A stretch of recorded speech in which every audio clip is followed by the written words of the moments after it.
The Honey Badger verse of the day today is one of my favorite ones on the favor of God and that we receive his blessing.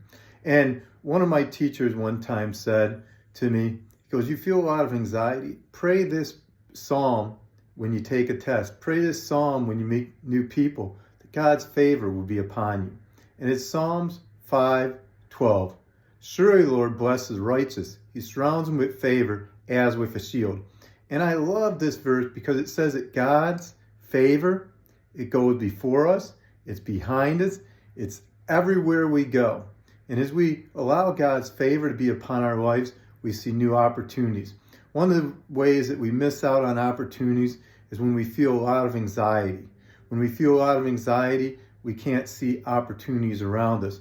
But when we know that God's favor is upon us, when we know God's blessing is upon us, we're looking for it. And when we're looking for God's favor and blessing, we feel less anxiety. And we're able to see the goodness of the Lord in our life. And I also like Proverbs 10:7.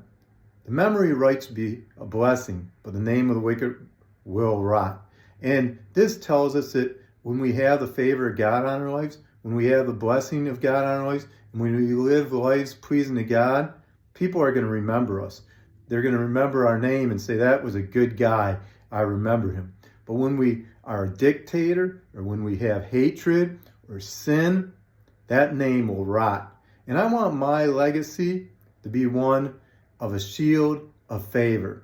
I want my legacy to be one that has the blessing and favor of God on my hand. I want people to remember me as a person who is giving, a person who put God first and foremost, and whose life showed the fruits of the Holy Spirit.